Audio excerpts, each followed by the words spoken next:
नमस्कार दोस्तों, मैं सम्राट अमर और आज हम देखेंगे प्राचीन इतिहास। और प्राचीन इतिहास के अंतर्गत हमारा तीसरा टॉपिक है वैदिक काल 1500 से 600 ईसा पूर्व। वैदिक काल को हम दो भागों में डिवाइड करेंगे, ऋग्वैदिक काल 1500 से 1000 ईसा पूर्व और उत्तर वैदिक काल 1000 से 600 ईसा पूर्व। तो सबसे पहले हम देखते हैं ऋग्वैदिक काल। ऋग्वैदिक काल 1500 से 1000 ईसा पूर्व। प्रारंभ में आर्य शब्द का अर्थ श्रेष्ठ नस्ल या जाति के रूप में किया जाता था, लेकिन अब यह अर्थ मान्य नहीं है। वर्तमान में माना जाता है कि आर्य वे थे जो भारोपीय अर्थात इंडो यूरोपियन भाषा परिवार के भाषाएं बोलते थे तथा एक ऐसी संस्कृति का पालन करते थे। क्या, एक बार फिर से, मतलब प्रारंभ में जो ये आर्य शब्द है इसका अर्थ था श्रेष्ठ नस्ल या जाति, लेकिन ये अर्थ वर्तमान में मान्य नहीं है। वर्तमान में आर्य शब्द से क्या तात्पर्य है कि जो भारोपीय परिवार के लोग थे, भारोपीय भाषा परिवार के की भाषाएं बोलने वाले लोग थे और एक जैसी संस्कृति का पालन करने वाले लोग थे, वही जो थे वो आर्य थे। ठीक है। आर्य की पहचान क्या है, यानी कि विशेषता। आर्य की विशेषता क्या है? अगर आर्य की विशेषता पूछी जाए तो आर्यों की क्या विशेषता थी? तो आर्य जो है वो घोड़ों का प्रयोग करते थे, युद्ध रथ का प्रयोग करना, सिरोधारण या हेलमेट का प्रयोग करना, रक्षा कवच धारण करना, दाह संस्कार करना, यक्षवेदी अग्नि पूजा और बलि देना, सोमरस का पालन करना यानी कि दारू पीना, शराब, नशा करना। देखिए, ये जो आर्य थे उनकी पहचान क्या थी? पहला, घोड़ों का प्रयोग करना, युद्ध रथ का पालन करना, युद्ध में रथ का प्रयोग करना, सिरोधारण यानी कि हेलमेट पहनना, मुकुट, रक्षा कवच धारण करना, ठीक है, रक्षा कवच पहनना, दाह संस्कार करना, ठीक है, यक्षवेदी अग्नि पूजा और बलि देने की प्रथा, साथ ही सोमरस का पालन करना यानी कि मदिरा का पालन करना इनकी विशेषता थी। अगला टॉपिक पॉइंट इसमें है आर्यों का मूल निवास स्थान क्या था। ठीक है, ठीक है। तो विभिन्न क्षेत्रों में रहने वाले आर्यों का मूल निवास स्थान क्या था, इस पर विद्वानों में मतभेद है। अच्छी बात है। क्या मतभेद है? कौन कौन से विद्वान हैं, कौन किसे क्या मानते हैं? ठीक है। तो एक पेंका हैं, पेंका महोदय हैं। कौन है? पेंका। ये कहते हैं कि ये जर्मनी से आए थे। ठीक है। उसके बाद सेलगेल्स और नेहरिंग हैं, ये कहते हैं कि ये डेन्यूब नदी से आए थे। ठीक है। कौन है? पेंका क्या कहते हैं कि ये जर्मनी से आए थे। पेंका कहते हैं कि ये जर्मनी से आए थे। सेलगेल्स और नेहरिंग कहते हैं ये डेन्यूब नदी से आए थे। तिलक कहते हैं ये उत्तरी ध्रुव से आए थे। दयानंद सरस्वती कहते हैं ये तिब्बत से आए थे। अविनाश चंद्र दास कहते हैं ये सप्त सैंधव प्रदेश से आए थे। और मैक्स मुलर कहते हैं कि ये मध्य एशिया से आए थे। पेंका जर्मनी, सेरगल्स नेहरिंग डेन्यूब नदी, तिलक उत्तरी ध्रुव, दयानंद सरस्वती तिब्बत, अविनाश चंद्र दास सप्त सैंधव प्रदेश, मैक्स मुलर मध्य एशिया। ठीक है। अब इसमें सबसे प्रामाणिक और सर्वमान्य मत जो है वो है मैक्स मुलर का है, जो कि मध्य एशिया से, अर्थात निष्कर्षतः ये कि इनका मूल निवास स्थान मध्य एशिया था, जो मैक्स मुलर ने बताया था। अब आर्य जो थे वो भारत में कहाँ निवास करते थे? आर्यों का भारत में प्रारंभिक निवास स्थान, प्रारंभिक आर्य वर्तमान अफगानिस्तान से लेकर पंजाब और हरियाणा के बीच मुख्य रूप से रहते थे। ठीक है। अफगानिस्तान से पंजाब हरियाणा के बीच मुख्य रूप से रहते थे। ऋग्वेद में आर्यों ने अपने निवास क्षेत्र की स्थलाकृति और भूगोल की चर्चा की है, यानी कि ऋग्वेद में आर्यों की स्थलाकृति और भूगोल की चर्चा है कि वो कहाँ रहते थे, किस क्षेत्र में। अब जो आर्यों का क्षेत्र है उसको हम दो भागों में देखते हैं, एक अफगानिस्तान में डिवाइड करते हैं और दूसरा भारत पाकिस्तान। अफगानिस्तान और भारत पाकिस्तान। ठीक है। अफगानिस्तान की अनेक नदियों के आसपास आर्य विचरण करते रहते थे, जिनकी चर्चा ऋग्वेद में है। आज भी ये नदियाँ उसी नाम से जानी जाती हैं। ठीक है, ठीक है। कौन कौन सी नदियाँ हैं वो? जैसे जैसे गोमल है, गोमल को गोमती कहते हैं। सुवावस्ती जिसे स्वात कहते हैं।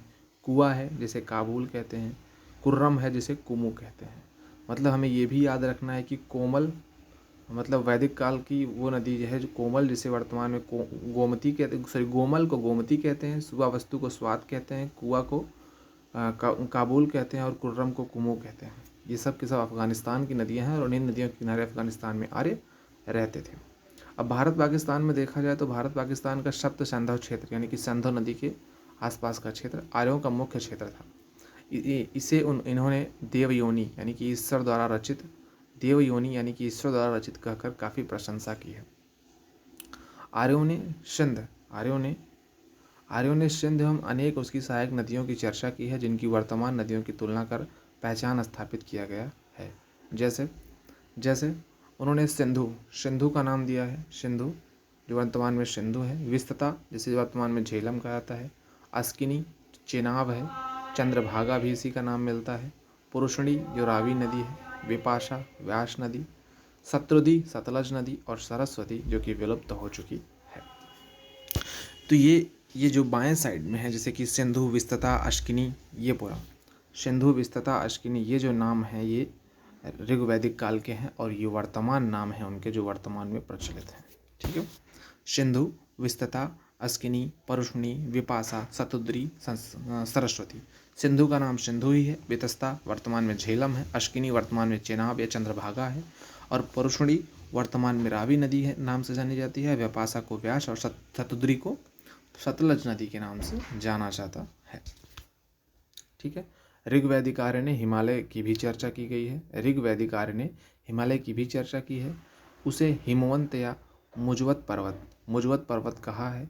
ऋग्वेद में गंगा यमुना की चर्चा 1 से 2 बार आई है। इसमें विंध्य पर्वत, नर्मदा नदी आदि का उल्लेख नहीं है, विंध्य का नहीं है, नर्मदा नदी का उल्लेख नहीं है। समुद्र शब्द की चर्चा है लेकिन इसे जलराशि, झील या तालाब के लिए प्रयोग किया गया है। मतलब किसकी किसकी चर्चा है, तो हिमालय की चर्चा है। ठीक है, ऋग्वैदिक आर्य ने हिमालय की चर्चा की है, उसे हिमवत या मुंजवत पर्वत कहा है। गंगा यमुना की चर्चा 1-2 बार आई है, जबकि विंध्य पर्वत और नर्मदा नदी की चर्चा नहीं हुई है। समुद्र की चर्चा हुई है लेकिन उसका अर्थ झील या तालाब के रूप में किया गया है।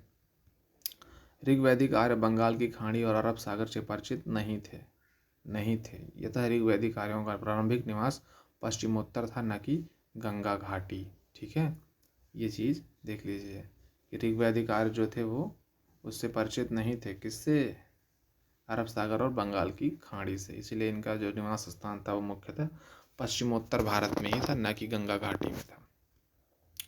अब हम ऋग्वैदिक कालीन सामाजिक जीवन देखें तो ऋग्वैदिक समाज मूलतः कबीलाई समाज था जो वर्णों में विभाजित नहीं था, यानी कि ऋग्वेद में वर्ण व्यवस्था नहीं थी। ये प्रश्न याद रखो कि ऋग्वेद में वर्ण व्यवस्था नहीं थी, ये कबीलाई समाज था। ठीक है, परिवार समाज की सबसे मूल इकाई थी। क्या थी, परिवार समाज की सबसे मूल इकाई थी जिसमें कई पीढ़ी के लोग आपस में रहते थे, यानी कि संयुक्त परिवार की प्रथा थी। परिवार पितृसत्तात्मक था, पितृसत्तात्मक होने के बावजूद महिलाओं की अच्छी स्थिति थी। क्यों अच्छी स्थिति थी, क्योंकि महिलाओं को पुरुषों के समान शिक्षा का अधिकार था। इस काल में अनेक ऐसी शिक्षित स्त्रियों का उद्भव हुआ जिन्होंने वैदिक मंत्रों की रचना की, जिसमें अपाला, घोषा, लोपामुद्रा, विश्ववारा आदि प्रमुख हैं। ये विदुषी महिलाएं थी। कौन थी, विदुषी यानी कि विद्वान महिलाएं हुई। महिलाओं को की स्थिति अच्छी क्यों थी, क्योंकि इनके पास शिक्षा का अधिकार था। ठीक है, वैदिक मंत्रों की भी रचना की है कई महिलाओं ने, जिसमें अपाला का नाम है, घोषा का नाम है, लोपामुद्रा का नाम है, विश्ववारा का नाम है। ये सारी विदुषी महिलाएं थे जिन्होंने वैदिक मंत्रों की भी रचना की है। पहला कारण तो ये था महिलाओं की अच्छी स्थिति की वजह से। और महिलाओं की दूसरी अच्छी स्थिति की वजह क्या था, ये था यज्ञ और धार्मिक कार्यों में महिलाएं पुरुषों के बराबर भागीदारी बनती थी। ठीक है, सभा समिति जैसे राजनीतिक परिषदों के निर्णय प्रक्रिया में महिलाओं की उचित भागीदारी थी। लड़कियों का विवाह कम उम्र में न होकर यौनारंभ 16 उम्र से अधिक होने पर भी उनकी शादी होती थी। यानी कि वैदिक काल में महिलाओं की स्थिति अच्छी क्यों थी, क्योंकि महिलाओं को पुरुषों के समान शिक्षा के अधिकार प्राप्त थे, महिलाओं को धार्मिक कार्यों में पुरुषों के समान अधिकार प्राप्त थे, सभा समिति में, राजनीतिक परिषदों में, निर्णय प्रक्रिया में उनकी भागीदारी अच्छी खासी थी, और लड़कियों की विवाह की उम्र 16 वर्ष से अधिक तय की गई थी। ठीक है, समाज में विवाह प्रथा का प्रचलन था। ज़्यादातर एकल विवाह होते थे लेकिन बहुविवाह का भी प्रचलन था। बहुपत्नित्व और बहुपतित्व दोनों चर्चा मिल रही है। मतलब बहुपति और बहुपत्नी दोनों की व्यवस्था थी। मतलब एक पत्नी बहुत पति भी रख सकती है और एक पति बहुत पत्नी भी रख सकता है। ठीक है। अब देखिए, समाज में दास प्रथा का प्रचलन था। यज्ञ के अवसर पर दान दक्षिणा के रूप में दास दासी के दिए जाने की चर्चा भी मिलती है। यानी कि यज्ञ करते थे तो दास और दासियों का दान करते थे। ऋग्वैदिक समाज नियोग प्रथा प्रचलित थी। इसके तहत पुत्र विहीन विधवा को परिवार के निकटतम सदस्य के साथ पुत्र की प्राप्ति तक पति जैसे रहने की छूट प्राप्ति। अरे बाप रे, ये कैसी प्रथा थी? ये तो अजीबोगरीब प्रथा है। देखिए, ऋग्वैदिक सामाजिक जीवन की बात करें तो ये समाज मूलतः कबीलाई था। इसमें वर्णों की व्यवस्था नहीं थी। ठीक है। सबसे छोटी इकाई क्या थी? परिवार थी। परिवार पितृसत्तात्मक होता था। संयुक्त परिवार की प्रथा थी। फिर भी पितृसत्तात्मक के बाद भी महिलाओं की स्थिति अच्छी थी, क्योंकि महिलाओं को शिक्षा का अधिकार था। पुरुषों के समान धार्मिक कार्यों में, यज्ञ में पुरुषों के समान अधिकार था। सभा समिति और राजनीतिक परिषदों के निर्णयों में उनकी प्रक्रिया में उनकी भागीदारी समान थी। लड़कियों के विवाह की उम्र 16 वर्ष से अधिक निर्धारित की गई थी। साथ ही साथ समाज में जो है विवाह प्रथा प्रचलित थी। सामान्यतः एक ही शादी करते थे लोग, लेकिन कई कई लोग थे दो कर लेते थे, तीन तीन कर लेते थे। बहुपत्नी और बहुपति दोनों विवाह प्रचलित था। यानी कि एक पति कई पतियों से शादी कर सकती है, एक पत्नी कई पतियों से शादी कर सकती है, और एक पति कई पत्नियों से शादी कर सकता है। समाज में दास प्रथा का ही प्रचलन था और यज्ञ के अवसर पर दान दक्षिणा के रूप में दास और दासी दिए जाते थे। ठीक है। साथ ही साथ ऋग्वैदिक समाज की ये एक अजीब प्रथा प्रचलित थी, जिसको नियोग प्रथा कहते हैं। इससे क्या है, अगर कोई विधवा है, पुत्र विहीन कोई विधवा है, तो परिवार के निकटतम सदस्य के साथ पुत्र की प्राप्ति तक पति जैसे रहने की छूट प्राप्त थी। सही है, अजीब गरीब प्रथा। ऋग्वैदिक कालीन राजनीतिक जीवन की बात करें तो ऋग्वैदिक राजनीति राजतंत्रात्मक न होकर सरदार तंत्रात्मक थी। कैसी थी? सरदार तंत्रात्मक। यद्यपि सरदार राजा एवं राजन जैसी उपाधि धारण करते थे, उनका पद भी आनुवांशिक था। सरदार का पुत्र सरदार बनता था, लेकिन सरदार की हैसियत वास्तविक राजा जैसी नहीं थी, क्योंकि उन्हें उन्हें कर वसूलने का अधिकार नहीं था। कबीले के सदस्य सरदार को स्वेच्छा से बलि या उपहार देते थे, गिफ्ट देते थे। सरदार के पास निजी सेना या अधिकारी तंत्र नहीं था। ठीक है। मतलब ऋग्वैदिक काल का जो था वो राजतंत्रात्मक नहीं था, बल्कि सरदार तंत्रात्मक था। यद्यपि वो राजन्य और राजा जैसी उपाधि धारण करते थे, उनका पद भी आनुवांशिक था, लेकिन उनकी हैसियत वास्तविक राजा जैसी नहीं थी, क्योंकि उसके दो कारण थे। पहला, न तो उनके पास कर वसूलने का अधिकार था, न ही उनके पास कोई निजी सेना या अधिकारी तंत्र था। ठीक है। अब हम अगला देखते हैं, प्रजातांत्रिक परिषदें। राजनीतिक प्रशासनिक कार्य प्रजातांत्रिक परिषदें देखती थी, जिनकी संख्या 4 मिलती है: सभा, समिति, विदर्भ और गण। ठीक है। सभा, समिति, विदर्भ और गण। ठीक है। क्या है? सभा है, समिति है, विदर्भ है और गण है। सभा में कौन है? वृद्धजन की सभा थी। समिति में कबीले के सभी वयस्क सदस्यों की बैठक थी। विदर्भ और गण में इसका स्वरूप स्पष्ट नहीं है। ठीक है। मतलब ये जो सभा थी, इसमें बुढ़ापा लोग रहते थे। समिति में जितना युवा हैं सब रहते थे, 18 वर्ष से उम्र, मतलब वयस्क जितने थे सब रहते थे। और विदर्भ और गण के बारे में कुछ स्पष्ट उल्लेख नहीं मिला है। सभा और समिति में आर्य बैठा करते थे, मुद्दों पर चर्चा और बहस होती थी और आम सहमति से निर्णय लिया जाता था। ठीक है। सभाएं कई प्रकार की भूमिका निभाती थी, जैसे लूटे हुए माल संसाधनों को सदस्यों के बीच वितरित करना, विवादों का निपटारा करना, अपराधियों को दंड देना। ठीक है। क्या करना? लूटे हुए माल का बंटवारा करना, विवादों का निपटारा करना, अपराधियों को दंड देना। ये सभाएं कई कार्य करती थी। ऋग्वैदिक कालीन आर्थिक जीवन की बात करें तो ऋग्वैदिक कालीन अर्थव्यवस्था का स्वरूप मुख्यतः पशुचारी एवं कबीलाई था। अर्थव्यवस्था में पशुपालन था, कृषि और उद्योग। ठीक है। ये प्राथमिक व्यवसाय होता है, एक द्वितीयक व्यवसाय होता है। पशुपालन की बात करें तो भैया देखो, आर्य गाय, भेड़, बकरी जैसे अन्य जानवरों को पालते थे। इनमें गाय एक महत्वपूर्ण पशु थी, इतनी महत्वपूर्ण थी कि इसके आगे पीछे कई शब्द लोकप्रिय हो गए थे, जैसे गोप, जनस्थ गोप, राजा। गोप या जनस्थ गोप किसे कहा जाता था? राजा को कहा जाता था। गोपथ किसे कहते थे? धनी व्यक्ति को। अच्छा, मतलब ये गाय से संबंधित जो शब्द थे, ये गोप जैसे हो गया, वो राजा के लिए इस्तेमाल होता था। गोमथ हो गया वो धनी व्यक्ति का था, गोधुल हो गया समय की माप था, और गोविष्ठ जो होता था गायों की खोज या युद्ध का पर्याय था। साथ ही दहित्री जो था वो पुत्री के लिए इस्तेमाल होता था। मतलब गाय इतनी प्रचलित थी कि गाय के नाम के आधार पर ही इन्होंने राजा को गोप कहते थे, ये गोप या जनस्थ गोप, ठीक है। धनी व्यक्ति को गोमथ कहते थे, समय की माप को गोधुल कहा जाता था, और गोविष्ठ गायों की खोज और युद्ध का पर्याय था। साथ ही साथ पुत्री को दहित्री कहते थे। गाय भैंस भेड़ बकरी, गाय भेड़ बकरी, ठीक है। ये तो पशुपालन था। कृषि की बात करें तो देखो, कृषि जो है, कृषि द्वितीयक व्यवसाय था। ऐसा इसलिए क्योंकि जीवन अस्थायी था, इसीलिए भूमि नहीं थी और भूमि का महत्व नहीं था, क्योंकि ये लोग कबीला लोग थे भाई, घूम घूम के इधर उधर रहते थे, घुमंतू टाइप के। अस्थायी कृषि जैसी कोई संकल्पना बहुत कम ही थी, फिर भी जो थी वो क्या है, ऋग्वेद में केवल यव यानी कि जव की कृषि का उल्लेख मिलता है। हालांकि ऐसा नहीं था कि आर्यों को खेती की प्रक्रियाएं नहीं मालूम थी। ऋग्वेद में जुताई, निराई, कटाई आदि क्रियाओं की जानकारी मिलती है। आर्य नक्षत्र और ऋतु चक्र से भी परिचित थे। अरे बाप रे, ज्योतिषाचार्य भी थे। अब हम उद्योग की बात करते हैं, ठीक है। उद्योग, जीवन कबीलाई होने के कारण व्यवसाय भी सरल प्रकार का था। सोना, चांदी, तांबा, पीतल के व्यवसाय, रथ निर्माण, टोकरी और रस्सी निर्माण, मृदुभांड निर्माण आदि की जानकारी इसका सोना का, चांदी का, तांबा का, पीतल का व्यवसाय मिलता है। साथ ही साथ रथ निर्माण, टोकरी, रस्सी निर्माण और मृदुभांड निर्माण की जानकारी मिलती है। ऋग्वैदिक काल में लोहे के व्यवसाय का विशेष प्रचलन नहीं था। क्या था? नहीं था।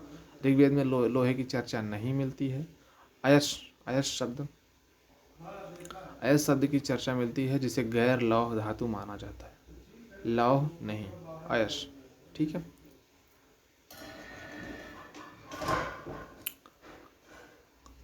ऋग्वैदिक कालीन धार्मिक जीवन, ऋग्वैदिक कालीन धार्मिक जीवन। ऋग्वैदिक धर्म काफ़ी विविधतापूर्ण धर्म है। इसमें बहुदेववाद, एकत्ववाद, सर्वेश्वरवाद, एक ही क्रम में सभी देवता समान समय विशेष में महत्वपूर्ण होना। सर्वेश्वरवाद मतलब एक ही क्रम में सभी देवता समय विशेष पर महत्वपूर्ण होना की चर्चा मिलती है। मतलब किसकी किसकी मिलती है? बहुदेववाद, एकत्ववाद और सर्वेश्वरवाद की चर्चा मिलती है, ठीक है। ऋग्वैदिक मूलतः बहुदेववादी थे, अतः वे भारी संख्या में देवी देवताओं की पूजा करते थे। वे अपने देवी देवताओं को उन्होंने 3 लोकों से संबंधित किया था। भू, स्थानीय या पृथ्वी देवता के लोग, जिसमें अग्नि और सोम थे, अंतरिक्ष के देवता और आकाश के देवता। पृथ्वी के देवता, अंतरिक्ष के देवता और आकाश के देवता। पृथ्वी के देवता कौन थे? अग्नि और सोम थे, ठीक है। आर्यों ने देवताओं में कुछ का स्थान प्रमुख था, क्योंकि इनकी चर्चा ज़्यादा मिलती है, जैसे इंद्र, अग्नि, वरुण और मित्र। इंद्र जो वर्षा के देवता थे, इन्हें नीर देवता कहा जाता था। अग्नि धरती के देवता थे, मनुष्यों और देवताओं के मध्यस्थ का कार्य करते थे। वरुण जो थे वो जल के देवता थे, ऋतु, नैतिक व्यवस्था बनाते और सदाचार का संचालन करते थे। मित्र जो थे, इनका उल्लेख वरुण के साथ, मित्र जो थे इनका अधिकांश उल्लेख वरुण के साथ जोड़े रूप में हुआ है। कहा गया है कि दोनों सह स्तंभों वाले भवन में रहते थे, ठीक है। प्रजन्य जो थे वो मरुस्थल को पार कराने वाले देवता थे।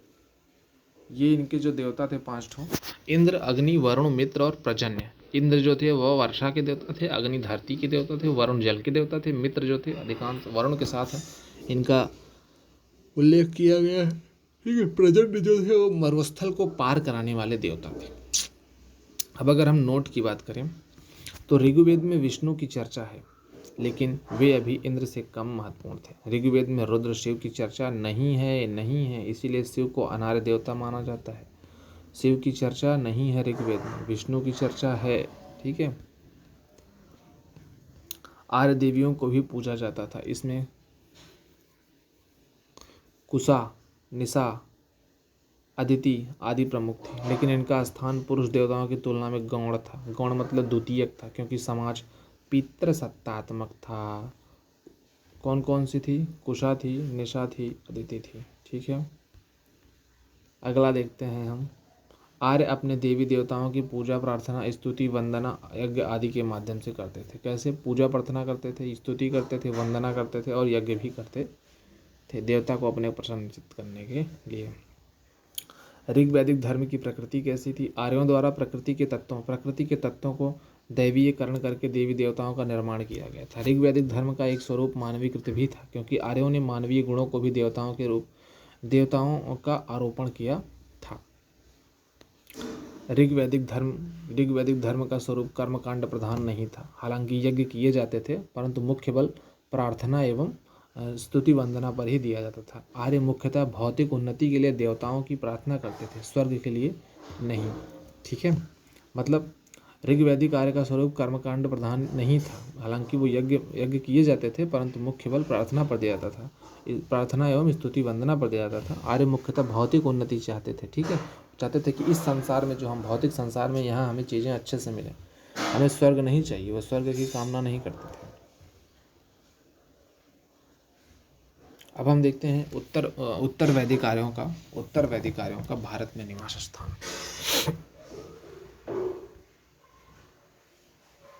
उत्तर वैदिक काल में आर्यों ने पूरब की तरफ प्रस्थान किया और इसकी चर्चा शतपथ ब्राह्मण में मिलती है। कहाँ मिलती है? शतपथ ब्राह्मण में मिलती है। उत्तर वैदिक साहित्य में गंगा घाटी की अनेक स्थानों जैसे कौशल, अयोध्या के आसपास का क्षेत्र, विदेह, उत्तरी विहार, अंग, पूर्वी विहार, मगध, काशी आदि और विंध्य पर्वत तथा नर्मदा की चर्चा मिलती है। ठीक है, किसकी किसकी चर्चा मिलती है? गंगा घाटी के अनेक स्थानों जैसे कौशल, विदेह, अंग, मगध, काशी, साथ ही साथ विंध्य पर्वत और नर्मदा नदी की चर्चा इसी में मिलती है, यानी कि उत्तर वैदिक काल में मिलती है। उत्तर वैदिक साहित्य में आर्यों ने अपने निवास स्थान को विशेष नामों से पुकारा है। इस आधार पर माना जाता है कि अभी वे गंगा घाटी में अस्थायी रूप से बस चुके थे। कौन कौन से स्थान थे उनके? ब्रह्मावर्त था, ब्रह्मर्षि देश था, आर्यावर्त था, मध्य देश था। ठीक है, ठीक है, ये जो ब्रह्मावर्त देश था, ये कुरुक्षेत्र के आसपास का क्षेत्र था। ब्रह्मर्षि देश जो था, ये गंगा यमुना के दोआब का क्षेत्र था। आर्यावर्त जो था, ये उत्तर भारत को कहते थे, और मध्य देश को, विंध्य और हिमालय के बीच के क्षेत्र को, देखो, कुरु के क्षेत्र के आसपास के क्षेत्र को ये ब्रह्मावर्त कहते थे। ठीक है, यमुना के दोआब के क्षेत्र को, ये गंगा यमुना के दोआब के क्षेत्र को ये ब्रह्मर्षि देश कहते थे, और उत्तर भारत को जो है ये आर्यावर्त कहते थे। विंध्य और हिमालय के बीच के क्षेत्र को मध्य देश कहते थे। घुमा फिरा के वही बतिया कहते थे। ठीक है, उत्तर वैदिक कालीन सामाजिक जीवन। उत्तर वैदिक काल में आर्यों ने लोहे के हथियारों द्वारा गंगा घाटी के जंगलों को सफाया किया तथा अस्थायी बस्तियां बसाई। जीवन के अस्थायी होने से संपत्ति पर नियंत्रण की प्रतिस्पर्धा प्रारंभ हुई। फलतः कबीलियाई भाईचारे वाला समाज टूट कर वर्ण विभक्त समाज में बदल गया। समाज में 4 वर्ण स्थापित हुए, जो इस प्रकार हैं। यानी कि वर्ण स्थापित कब हुए? उत्तर वैदिक काल में हुए, ऋग्वैदिक काल में नहीं हुए थे। ठीक है, 3 वर्ण ही पूर्ण रूप में स्थापित था। फिर भी जो इसके 3 वर्ण थे, यही पूर्ण रूप में स्थापित थे। कौन कौन से? देखिए, ये पूरा वर्ण वाला सिस्टम है। ठीक है, ठीक है, ये एक ब्राह्मण था, एक क्षत्रिय थे, वैश्य थे और शूद्र थे। 4 वर्णों में था। ब्राह्मण जो थे वो पुजारी वर्ग थे, क्षत्रिय शासक वर्ग थे, वैश्य कृषि और पशुपालन करते थे। ठीक है, शूद्र जो थे ऊपर के 3 वर्णों की सेवा करते थे। ये तो सब जानते ही हैं आप लोग, कुछ बताने की जरूरत नहीं है। ब्राह्मण, क्षत्रिय, वैश्य खुद को द्विज यानी कि दोबारा जन्मा तथा अपने के लिए उपनयन यानी कि जनेऊ धारण करने का नियम बनाए थे, परंतु महिलाओं और शूद्रों के लिए और शूद्रों के लिए जो है उपनयन से वंचित किया गया था। फलतः उनकी गिनती अधम निम्न कोटि में की गई है।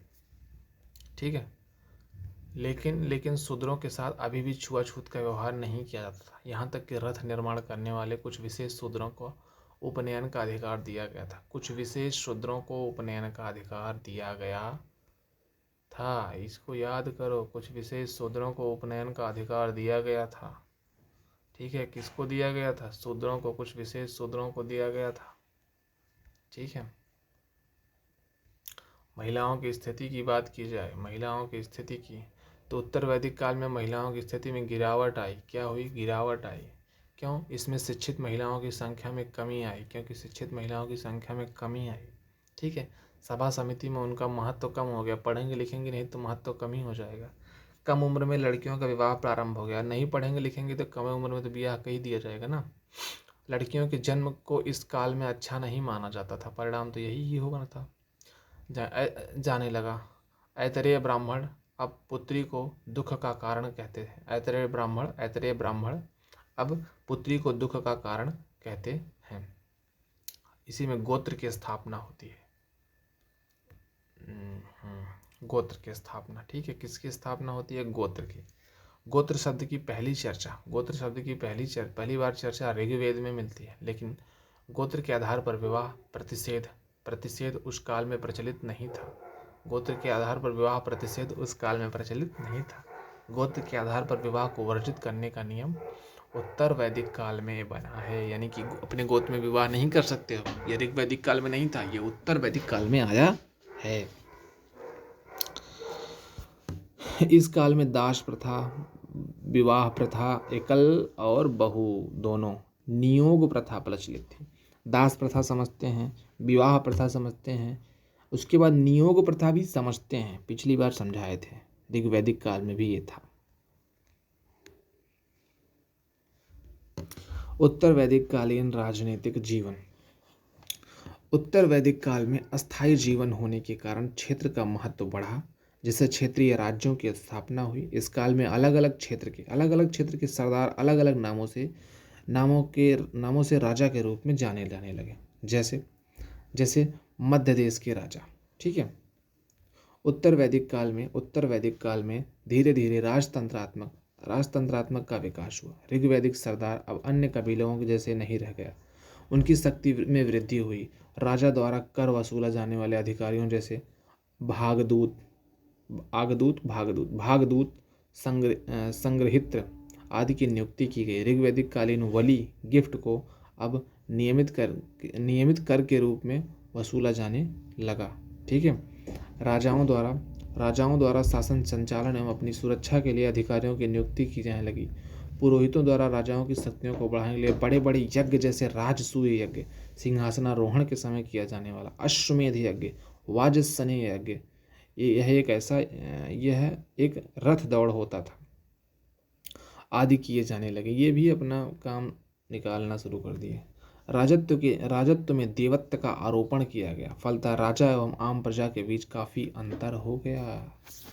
राजा को देवता जैसी फीलिंग कराई जाने लगी। अच्छा है। इस प्रकार अर्धराजतंत्रात्मक राजनीति की नींव पड़ी, ठीक है। अर्धराजतंत्रात्मक राजनीति की नींव पड़ी। हालांकि इस काल के राजा बुद्धकालीन राजाओं जैसे अभी पूर्ण शक्तिशाली नहीं थे, क्योंकि अभी उनके पास निजी सेना और सुव्यवस्थित न्यायतंत्र नहीं था, ठीक है। प्रजातांत्रिक परिषदें। उत्तर वैदिक काल में समिति जैसी परिषदें बनी रहीं, लेकिन इनका महत्व काफ़ी कम हो गया, क्योंकि राजाओं द्वारा इनकी बैठकें नहीं बुलाई जाती थी, ठीक है। ये थी तो, लेकिन नाम मात्र की थी। अब अगर हम उत्तर वैदिक कालीन आर्थिक जीवन देखें, तो स्थायी रूप से आवश्यकता के अनुरूप अर्थव्यवस्था में भी काफ़ी बदलाव हुआ। कृषि के बारे में बात करें तो कृषि इस काल में प्राथमिक पेशा बन गया। ऋग्वैदिक काल में क्या था? पशुपालन था, और दूसरे नंबर पे कृषि था। लेकिन इस काल में, यानी कि उत्तर वैदिक काल में, कृषि जो है वो प्रारंभिक पेशा बन गया। आर्यों द्वारा अब चावल जिसे वो वीही कहते थे, की खेती की जाने लगी। खेती के लिए लोहे के हल का प्रयोग किया गया। साहित्य में लोहे के हल को लांगल फाल या सिरा आदि कहा गया है। अतरंजी खेड़ा उत्तर वैदिक कालीन स्थल है से खुदाई द्वारा लोहे का हल प्राप्त हुआ है। लोहे का हल कहाँ से मिला है? अतरंजी खेड़ा से मिला है, जो एक उत्तर वैदिक कालीन पुरा स्थल है। उत्तर वैदिक कालीन साहित्य में गहरी जुताई 2, 4, 8, 24 बैलों के साथ के साक्ष्य मिले हैं। अरे ससुरा, 2 बैलों से जुताई करे तो ठीक है, 4 बैलों से करते थे। 4 हद तो तब हो गई जब 8 बैलों से करते थे, उससे भी ज़्यादा हद कर दिए, 24 बैलों से एक साथ जुताई करते थे। सही है। अब हम देखते हैं पशुपालन। इस काल में भी पशुपालन जारी रहा, लेकिन यह द्वितीयक व्यवसाय बन गया। प्रथम कृषि बन गया तो पशुपालन द्वितीयक बन गया। इस काल में भी गाय, घोड़ा और दूसरे मवेशी को पालने पर बल दिया गया, ठीक है। उद्योग की बात करें तो उत्तर वैदिक काल में उद्योग और व्यवसाय की संख्या में वृद्धि हुई। इस काल में के लोग सोना, चांदी, तांबा, कांसा, टोकरी, रस्सी निर्माण, मृदुभांड आदि मुख्य व्यवसाय थे। इस काल में लोहे का व्यवसाय भी प्रचलित था। मतलब लोहा आके मुख्य रूप से उत्तर वैदिक काल में अच्छे से व्यवसाय के रूप में प्रचलित हो पाया। उत्तर वैदिक काल में अभी सुव्यवस्थित नगरों का उदय नहीं हुआ था। हालांकि राज्यों की राजधानियों के रूप धीरे धीरे महत्वपूर्ण केंद्र उभर रहे थे। समग्र वैदिक काल में मुद्रा का प्रयोग विनियमन के साधन के रूप में नहीं किया जाता था, बल्कि वस्तु विनिमय प्रणाली अस्तित्व में था। अभी तक वस्तु विनिमय ही चल रहा था। ठीक है। उत्तर वैदिक कालीन धार्मिक जीवन की बात करें तो उत्तर वैदिक काल में भी मोटे तौर पर ऋग्वैदिक धार्मिक दार्शनिक विशेषताएं बनी रही। हालांकि इस काल में वैदिक धर्म में की सादगी में कमी आने लगी और कर्मकांडी का अधिक प्रचलन हो गया। कर्मकांडों का प्रचलन बढ़ गया। ये था इस तरीके से पूरा का पूरा। अब तक हमने क्या देखा, देखिए अब तक हमने वैदिक काल के अंतर्गत ऋग्वैदिक काल और उत्तर वैदिक काल देखा। तो हमने ऋग्वैदिक आर्यों की पहचान देखी, फिर आर्यों का मूल निवास स्थान देखा, फिर आर्यों का भारत में प्रारंभिक निवास देखा, फिर हमने देखा कि फिर हमने ऋग्वैदिक कालीन सामाजिक जीवन देखा। हाँ, ऋग्वैदिक कालीन सामाजिक जीवन, राजनीतिक जीवन, आर्थिक जीवन और धार्मिक जीवन देखा। ठीक है।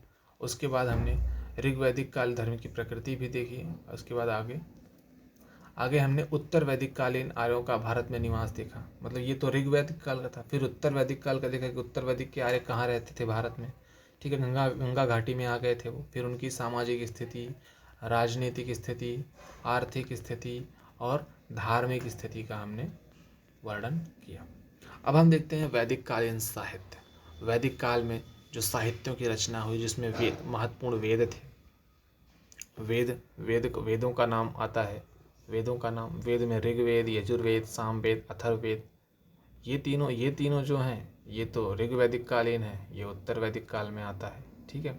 इसी तरीके से ब्राह्मण साहित्य, अरण्यक साहित्य, उपनिषद साहित्य और वेदांग में भी वेदांग 6 हैं। कौन कौन से वेदांग हैं? शिक्षा, कल्प, निरुक्त, छंद, व्याकरण, ज्योतिष। ठीक है, ये 6 वेदांग हैं। उसके बाद अन्य में है एक स्मृति साहित्य। ठीक है, स्मृति साहित्य है। अब हम एक एक करके देखते हैं। वेद साहित्य, सबसे पहले वेद देखते हैं। वेद, ठीक है। वेद शब्द का अर्थ ज्ञान होता है। ठीक है। वेदों के संकलनकर्ता महर्षि कृष्ण द्वैपायन वेदव्यास थे। महर्षि कृष्ण द्वैपायन वेदव्यास क्या थे? वेदों के संकलन करता थे। वेदों को संहिता, श्रुति, सनातन, सार्वभौम, अपौरुषेय, ईश्वरीय कहा गया है। वेदों की कुल संख्या 4 है। ये तो सबको पता ही है कि 4 ठो वेद हैं। ठीक है, ये नहीं पता है देख लो। ऋग्वेद, यजुर्वेद, सामवेद और अथर्ववेद, ये हो गए 4 ठो वेद। ऋग्वेद, यजुर्वेद, सामवेद, अथर्ववेद। ठीक है। उसके बाद यजुर्वेद में गद्य और पद्य दोनों का प्रयोग किया गया है, जबकि अन्य तीनों वेदों में मात्र पद्य का प्रयोग हुआ है। किसमें? ये यजुर्वेद जो है इसमें गद्य पद्य दोनों का प्रयोग हुआ है, गद्य पद्य दोनों का, और अन्य सभी में केवल पद्य का प्रयोग किया गया है। ठीक है। अब हम देखते हैं एक एक करके। ऋग्वेद, सबसे पहले हम ऋग्वेद देखते हैं। चारों वेदों में सबसे प्राचीनतम माना जाता है। इस वेद में सभी मंत्र ऋचाओं में निबद्ध हैं, इसलिए इसे ऋग्वेद तथा इसके मंत्रों को ऋग्वेद की ऋचाएँ कहा जाता है। ऋग्वेद में कुल 10 मंडल, 1028 सूक्ति हैं। 10 मंडल और 1028 सूक्ति हैं। ऋग्वेद 2 से 7 मंडल को गोत्र मंडल कहा जाता है। ठीक है। इसमें क्या क्या ध्यान रखना है? पहला तो ये सबसे प्राचीन है। ठीक है। दूसरी चीज़ क्या है कि इसमें 10 मंडल हैं, 1028 सूक्ति हैं, और 2 से 7 नंबर के मंडल को गोत्र मंडल कहा जाता है। ठीक है, 2 से 7 नंबर के मंडल को। तो दूसरे नंबर का जो मंडल है उसे कौन सा गोत्र है? भार्गव गोत्र है। ठीक है। दूसरे नंबर के मंडल में भार्गव गोत्र का वर्णन है। तीसरे में विश्वामित्र गोत्र है। कौन सा है? दूसरे में भार्गव गोत्र है, भार्गव गोत्र। तीसरे में विश्वामित्र गोत्र, चौथे में वामदेव, पांचवें में अत्रि, छठे में भरद्वाज और सातवें में वशिष्ठ गोत्र। गुरु वशिष्ठ थे ना, वशिष्ठ गोत्र था। दूसरा जो था भार्गव, तीसरा विश्वामित्र, चौथा वामदेव, पांचवा अत्रि, छठा भरद्वाज, सातवां वशिष्ठ गोत्र। तो 2 से लेके 7 तक जो थे वो गोत्र मंडल थे, जो ये नीचे दिए गए हैं। उसके बाद हम देखते हैं ऋग्वेद में 1028, ऋग्वेद में 1028 सूत्रों में से 11 को खिल सूक्त कहा जाता है। खिल का अर्थ होता है बाद में शामिल किया हुआ। अधिकांश खिल ऋग्वेद के 8वें मंडल में है। कहाँ है? ऋग्वेद के 8वें मंडल में है। कुल मिला के क्या याद रखना है कि 1028 में से 11 खिल हैं। खिल मतलब जिसे बाद में जोड़ा जाए, जो कि ऋग्वेद के 8वें मंडल में है। ठीक है। वर्तमान में ऋग्वेद की 5 शाखाएं हैं। ठीक है। कौन कौन सी? साकल शाखा, वाडकल शाखा, सांख्यान शाखा, अश्वसान शाखा, मांडुक्य शाखा। मांडुक्य शाखा कौन कौन सी शाखा? एक बार फिर से, साकल शाखा, वाडकल शाखा, शाख्यान शाखा, अश्वसान शाखा और मांडुक्य शाखा। मांडुक्य शाखा, शाकल, वाडकल, शाख्यान, अश्वसान, मांडुक्य। ठीक है। अब इसमें साकल शाखा का सर्वाधिक प्रयोग किया गया है। गायत्री मंत्र ऋग्वेद के 3य मंडल से लिया गया है। ऋग्वेद का 7वां मंडल वरुण देवता को है, जबकि 9वां मंडल सोमदेव को समर्पित है। क्या क्या है? साकल शाखा का सर्वाधिक प्रयोग हुआ है। गायत्री मंत्र 3य मंडल में है। 7वां मंडल वरुण देव को है और 9वां मंडल जो है वो सोमदेव को समर्पित किया गया है। ऋग्वेद में सर्वप्रथम 10वें मंडल के पुरुष सूक्त में चारों वर्णों की उत्पत्ति का वर्णन मिलता है। यानी कि सर्वप्रथम चारों वर्णों की उत्पत्ति का वर्णन कहाँ मिलता है? तो ऋग्वेद के 10वें मंडल के पुरुष सूक्त में मिलता है, जिसके अनुसार परम पुरुष के मुख से ब्रह्मा, भुजा से क्षत्रिय और उदर से वैश्य तथा पैर से शूद्र की उत्पत्ति हुई है। ठीक है। ऋग्वेद के मंत्रों का वाचन करते हुए यज्ञ करने वाले पुरोहित को गोत्री अथवा गोता कहते थे। ये गोतवा बहुत इंपॉर्टेंट है, इसको याद रख लो। ये गोत्री अथवा गोता जो भी है, ये ऋग्वेद के मंत्रों का जो उच्चारण करने वाले होते थे पुरोहित, उन्हीं को कहा जाता था गोत्री अथवा गोता। ठीक है। अब हम देखते हैं यजुर्वेद। यजुर्वेद का अर्थ है यज्ञ। ज्ञान विषयक इस साहित्य में मुख्यतः यज्ञ से संबंधित विषयों को संकलित किया गया है, इसीलिए इसको यजुर्वेद कहा जाता है। यज्ञ से संबंधित होने के कारण यजुर्वेद को कर्मकांडीय वेद कहा जाता है। यजुर्वेद के 2 भाग हैं, कृष्ण यजुर्वेद और शुक्ल यजुर्वेद। ठीक है। कृष्ण यजुर्वेद और शुक्ल यजुर्वेद। यजुर्वेद के इस भाग में गद्य का उपयोग है और शुक्ल यजुर्वेद को वाजस्नेय संहिता भी कहते हैं। शुक्ल को वाजस्नेय संहिता कहते हैं। यजुर्वेद की 6 शाखाएं हैं। यजुर्वेद के 2 भाग हैं, कृष्ण यजुर्वेद, शुक्ल यजुर्वेद, और यजुर्वेद की 6 शाखाएं हैं। कौन कौन सी है? काठक शाखा, मैतरणी शाखा, काण्व शाखा, कैपिष्ठल शाखा, तैतरीय शाखा, वाजसनेय शाखा। ठीक है। ये 6 शाखाएं हैं। कौन कौन सी हैं? काठक शाखा है, मैत्रेय शाखा है, कण्व शाखा है, कैपिष्ठ शाखा है, कैपिष्ठल शाखा है, तैतरीय शाखा है, वाजसनेय शाखा है। ठीक है। यजुर्वेद में मंत्रों का वाचन करते हुए यज्ञ कराने वाले पुरोहित को अर्ध्वज कहा जाता है। अर्ध्वज क्या? अर्ध्वज। ऋग्वेद में क्या कहता था? होता। क्या? होता। सॉरी गोता या गोत्री। गोत्री या गोता ऋग्वेद में थे, और यजुर्वेद में जो थे अर्ध्वज थे, अध्वर्ज थे। ठीक है। सामवेद जो है, साम शब्द का अर्थ है गान। ज्ञान विषयक इस साहित्य को गायन विद्या में लिखा गया है, इसीलिए इसे सामवेद कहा गया जाता है। सामवेद में संगीत अथवा गायन विद्या का प्राचीनतम साहित्य माना जाता है। सामवेद मुख्यतः देवताओं में स्तुति परक मंत्रों का संकलन किया गया है। देवताओं की स्तुति परक मंत्रों का संकलन किया गया है। सामवेद के 2 भाग हैं, पूर्वाचिक और उत्तराचिक। सामवेद की 3 शाखाएं उपलब्ध हैं, जैमिनी शाखा, कौमुक शाखा, रामणीय शाखा। कौन कौन सी हैं? सामवेद के 2 भाग हैं, पूर्वाचिक और उत्तराचिक। कौन कौन से हैं 2 भाग? पूर्वाचिक और उत्तराचिक। और 3 शाखाएं हैं, जैमिनी शाखा, कौमुक शाखा, राणायनी शाखा, कौथुम शाखा। सॉरी यार, क्या बोल दे रहा हूँ। देखो, जैमिनी शाखा है, कौथुम शाखा है और राणायनीय शाखा। राणायनी, कौथुम, जैमिनी। ठीक है। सामवेद सामवेद के मंत्रों का वाचन करते हुए यज्ञ संपादित कराने वाले पुरोहित को उद्गाली या उद्गाता कहते थे। क्या कहते थे? उद्गाली या उद्गाता। ऋग्वेद वाले को क्या कहते थे? गोत्री या गोता। यजुर्वेद को अर्ध्वज अध्वर्ज अध्वर्ज। सामवेद को क्या कहते थे? उद्गाली या उद्गाता। ठीक है। ऋग्वेद, यजुर्वेद, सामवेद को संयुक्त रूप से वेदत्रयी की संज्ञा दी जाती है। वेदत्रयी मतलब अथर्ववेद को छोड़ के तीनों लोग वेदत्रयी थे। अब अथर्ववेद की बात करते थे। ज्ञान विषय के साहित्य में अथर्वा ऋषि के विचारों का आध्यात्मिक प्रभाव है, इसीलिए इसे अथर्ववेद कहा जाता है। अथर्ववेद में कुल 20 कांड, 317 सूक्त, कुल 20 कांड, 331 सूक्त और 5987 मंत्र हैं। क्या क्या हैं? 20 कांड हैं, 731 सूक्त हैं और 5987 मंत्र हैं।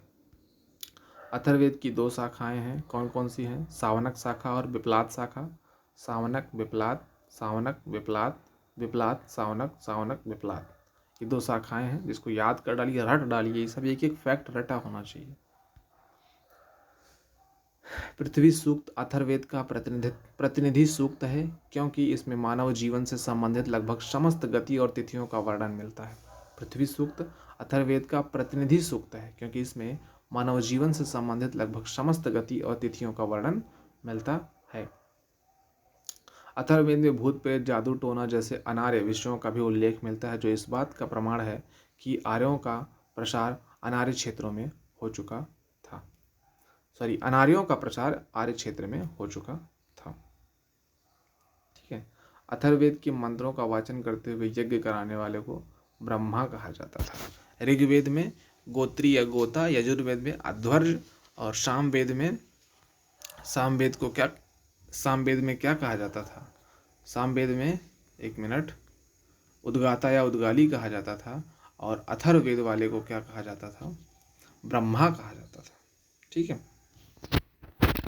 अब देखिए, ये चारों वेदों के कुछ उपवेद हैं। जैसे ऋग्वेद का उपवेद है आयुर्वेद, यजुर्वेद का उपवेद है धनुर्वेद, सामवेद का उपवेद है गंधर्ववेद, इसी तरह अर्थवेद का सिंधुवेद है। और आयुर्वेद का जो है, जो इनकी विषय वस्तु है वो चिकित्सा कला है, धनुर्वेद की युद्ध कला है, गंधर्ववेद की संगीत कला है और सिंधुवेद की निर्माण कला है। ठीक है। ऋग्वेद का उपवेद आयुर्वेद, यजुर्वेद का धनुर्वेद, सामवेद का गंधर्ववेद, अथर्ववेद का सिंधुवेद। और अगर इसकी कला की बात की जाए तो ये आयुर्वेद की कला जो है चिकित्सा है, धनुर्वेद की युद्ध कला, गंधर्ववेद की संगीत निर्माण कला है सिंधुवेद की। अब हम वेद साहित्य हो गया, अब हम ब्राह्मण साहित्य देखेंगे। ब्राह्मण साहित्य, वेदों की गद्य में की गई व्याख्या को ब्राह्मण साहित्य कहते हैं। ठीक है। आर्य संस्कृति अनार्य संस्कृति से प्रभावित न हो, इसी उद्देश्य से ब्राह्मण साहित्य लिखे गए हैं। सर्वप्रथम यजुर्वेद से संबंधित ब्राह्मण साहित्य लिखे गए थे। सर्वाधिक संख्या में सामवेद से संबंधित साहित्य लिखे गए हैं। सबसे कम संख्या में अथर्ववेद से संबंधित ब्राह्मण साहित्य लिखा गया है। ठीक है। शतपथ ब्राह्मण सर्वाधिक महत्वपूर्ण ब्राह्मण साहित्य है। महाब्राह्मण आकार की दृष्टि से सबसे बड़ा ब्राह्मण साहित्य है महाब्राह्मण। प्रत्येक वेद से संबंधित अलग अलग ब्राह्मण साहित्य लिखे गए हैं, जो इस प्रकार हैं। ठीक है। ऋग्वेद का जो है, ऋग्वेद का ऐतरेय और कौशिकी है, यजुर्वेद का तैतरीय और शतपथ है, सामवेद का पंचविस्तांड है, अथर्ववेद का गोपथ है। ये याद कर डालिए। क्या? ऋग्वेद का जो है वो ऐतरेय और कौशिकी है, यजुर्वेद का तैतरीय और शतपथ है, सामवेद का पंचविश और तांड है, पंचविश या तांड अथर्ववेद का गोपथ है। ये इसके ब्राह्मण ग्रंथ हैं। अब हम देखेंगे अरण्यक साहित्य। अरण्यक साहित्य ये वे साहित्य हैं जिनकी रचना जंगलों में की गई है। अरण्यक साहित्य में भौतिकतावाद यानी कि यज्ञवाद के स्थान पर चिंतनशील ज्ञान के पक्ष पर अधिक महत्व दिया गया है। यानी कि ये भौतिकता को छोड़कर परमात्मा की बात करने शुरू कर देते हैं। अरण्यक साहित्य की कुल संख्या 7 है। क्या है? 7 संख्या है इनकी। कौन कौन से हैं? ऐतरेय अरण्यक, कौशिकी अरण्यक, तैतरीय अरण्यक, मैत्रायणी अरण्यक, छांदोग्य अरण्यक, बृहद अरण्यक और तलवकार अरण्यक। ठीक है। एक बार फिर से, कौन कौन से अरण्यक हैं? ऐतरेय अरण्यक है, कौशिकी है, तैतरीय है, मैत्रायणी, छंदोग्य, बृहद और तलवकार अरण्यक। ये 7 अरण्यक हैं। उपनिषद साहित्य। ठीक है। उपनिषद साहित्य। उपनिषद शब्द का अर्थ है ज्ञान प्राप्ति करने के लिए गुरु के समीप बैठना। उपनिषद साहित्य को वेदांत कहा जाता है, वेदांत, क्योंकि इसमें वैदिक ज्ञान के चरमोत्कर्ष का वर्णन किया गया है। उपनिषद मूलतः दार्शनिक ग्रंथ है जिसका मुख्य लक्ष्य ब्रह्मा, आत्मा और ईश्वर जैसे तत्वों का ज्ञान प्राप्त करना है। इसीलिए उपनिषद को ब्रह्म विद्या कहते हैं। ठीक है। उपनिषद साहित्य की कुल संख्या 108 है। इस उपनिषद प्राचीनतम उपनिषद साहित्य है। मैत्रायणी उपनिषद सबसे बाद यानी कि नवीनतम उपनिषद साहित्य है। मुगल काल में शाहजहां के शासनकाल में दारा ने 52 उपनिषदों का सिर्र अकबर नाम से फारसी भाषा में अनुवाद कराया था। किसने कराया था? देखिए, पहली चीज़ तो इनकी संख्या 108 है। ईश उपनिषद सबसे प्राचीन है और मैत्रायणी सबसे नया है। 52 उपनिषदों को दारा सिकोह ने सिर्र अकबर नाम से फारसी भाषा में अनुवाद करवा दिया था शाहजहां के शासनकाल में, मुगल काल में। ठीक है। अब हम देखते हैं कुछ फैक्चुअल चीज़ें, जैसे सत्यमेव उपनिषद सत्यमेव जयते मुंडको उपनिषद से लिया गया है। ठीक है। देवी की पुत्र कृष्ण का प्रथम उल्लेख छांदोग्य उपनिषद में है। टिड्डियों के कारण अकाल पड़ने का वर्णन छांदोग्य उपनिषद में है। यज्ञ टूटी हुई नौका के समान है मुंडको उपनिषद। यम नचिकेता संवाद कठोपनिषद। याज्ञवल्क गार्गी संवाद बृहदारण्यक उपनिषद। ठीक है।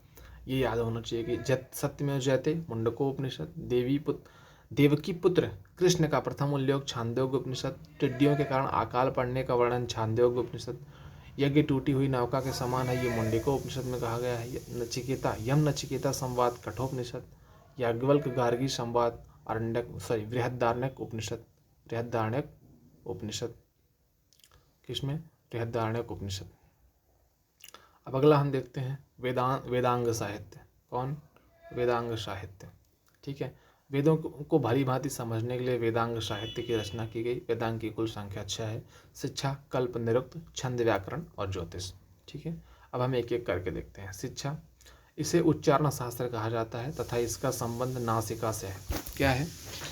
मतलब ये जो जितने वेदांग हैं ये सब किसी न किसी शरीर के किसी न किसी अंग से संबंधित है। तो शिक्षा का संबंध जो है वो नासिका से है, इसे उच्चारण शास्त्र कहा जाता है। कल्प जो है, कल्प शब्द का अर्थ है विधि अथवा नियम। ठीक है। इसका संबंध हाथ से है, इसे कल्प सूत्र भी कहा जाता है। कल्प सूत्र के 3 भाग हैं। कौन कौन से? श्रौत सूत्र। श्रौत सूत्र, इसमें यज्ञ संबंधी नियम दिए गए हैं। श्रौत सूत्र में यज्ञ संबंधी नियम दिए गए हैं। ठीक है। ग्रह सूत्र, इसमें मनुष्य के समस्त लौकिक एवं पारलौकिक कर्तव्यों का वर्णन किया गया है। धर्म सूत्र, धर्म सूत्र में प्रत्येक मनुष्य के सामाजिक, आर्थिक, राजनीतिक, धार्मिक अधिकारों एवं कर्तव्यों का वर्णन किया गया है। धर्म सूत्र में मनुष्य के सामाजिक, आर्थिक, राजनीतिक, धार्मिक अधिकारों एवं कर्तव्यों का वर्णन किया गया है। तो जो ये कल्प था, कल्प क्या है? इसका संबंध विधि या नियम से है, इसका संबंध हाथ से है। तीन तरह के कल्प सूत्र हैं। श्रौत सूत्र यज्ञ संबंधी नियम, ग्रह सूत्र लौकिक पारलौकिक कर्तव्यों का वर्णन, धर्म सूत्र जो है इसमें प्रत्येक मनुष्य की सामाजिक, आर्थिक, राजनीतिक, धार्मिक अधिकारों एवं कर्तव्यों का वर्णन किया गया है। अगला हम देखते हैं व्याकरण। इस शब्द की उत्पत्ति शास्त्र, इसे शब्द उत्पत्ति शास्त्र कहा जाता है। इसका संबंध मुख से है। पाणिनि भारत के प्रथम व्याकरणाचार्य थे तथा उनकी पुस्तक अष्टाध्यायी को प्रथम व्याकरण ग्रंथ माना गया है। ठीक है। क्या क्या चीज इसका जो अर्थ है वो क्या है? इसे शब्द उत्पत्ति शास्त्र कहा जाता है। इसका संबंध मुख से है। पाणिनि भारत के प्रथम व्याकरणाचार्य थे और अष्टाध्यायी जो कि इनकी पुस्तक है प्रथम व्याकरण ग्रंथ है। निरुक्त जो है, निरुक्त शब्द का अर्थ होता है आमुख शब्द का अर्थ, अर्थात आमुख शब्द का अर्थ आमुख ही क्यों होता है। ठीक है।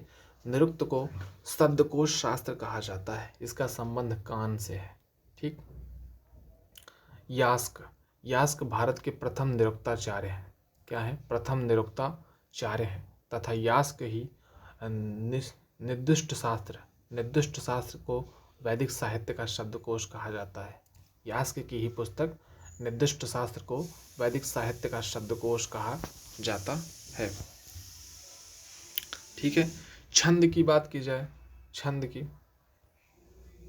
छंद की बात की जाए तो छंद शब्द का अर्थ होता है बांधना, बांधना। इसे छंद शास्त्र कहा जाता है। इसका संबंध पैर से है। आचार्य पिंगल को प्रथम छंद्रा शास्त्रकार कहा जाता है। क्या क्या? देखिए, पहली चीज, इसका अर्थ है बांधना, छंद शास्त्र कहा जाता है, संबंध पैर से है, आचार्य पिंगल को प्रथम छंद्रा शास्त्र कहा जाता है। ठीक है। अगला है ज्योतिष। क्या है? ज्योतिष है, इसे खगोल शास्त्र कहा जाता है। इसका संबंध नेत्र से है। लगध मुनि को भारत के प्रथम ज्योतिषाचार्य हैं। लगध मुनि कौन है? लगध मुनि भारत के प्रथम ज्योतिषाचार्य हैं। क्या है? एक बार फिर से, ज्योतिष जो है खगोल शास्त्र कहते हैं, नेत्र से संबंध है, लगध मुनि भारत के प्रथम ज्योतिषाचार्य हैं। अगला और लास्ट है स्मृति साहित्य। स्मृति साहित्य, स्मृति साहित्य मूलतः सामाजिक नियम है। क्या है? स्मृति साहित्य में क्या है? सामाजिक नियम है। मनुस्मृति को ध्यान में रख लो। स्मृति साहित्य मूलतः सामाजिक नियम है, नियम की संहिता है। 2वीं शताब्दी ईसा पूर्व से लेकर 8वीं शताब्दी ईस्वी तक स्मृति साहित्य लिखे गए हैं। ठीक है। प्राचीनतम स्मृति साहित्य मनुस्मृति है। इसकी रचना 2वीं शताब्दी ईसा पूर्व में पुष्यमित्र शुंग के शासनकाल में की गई थी। मनुस्मृति जो है वो प्राचीनतम स्मृति है, 2वीं शताब्दी पुष्यमित्र शुंग का शासन काल। इस तरीके से हमारा वैदिक साहित्य जो है वो कंप्लीट हुआ। वैदिक साहित्य के अंतर्गत हमने वैदिक साहित्य में हमने देखा, वेदों को देखा, ऋग्वेद, यजुर्वेद, सामवेद और अथर्ववेद। ब्राह्मण साहित्य देखे, अरण्यक साहित्य, उपनिषद साहित्य, वेदांग साहित्य और स्मृति साहित्य देखे। और इस तरीके से हमारा पूरा वैदिक काल का जो ये चैप्टर है वो पूरा हुआ। आशा करते हैं कि आपको समझ में आया होगा। और हम पहले ही बता चुके हैं कि ये जो है वो रिवीजन के लिए है, इसलिए स्पीड थोड़ा तेज़ रही होगी, तो आप लोग समझने की कोशिश करें। और हाँ, जिसको स्पीड कम लगे वो भाई स्पीड डबल करके सुन सकता है। मिलते हैं अगले वीडियो में, तब तक के लिए जय हिंद।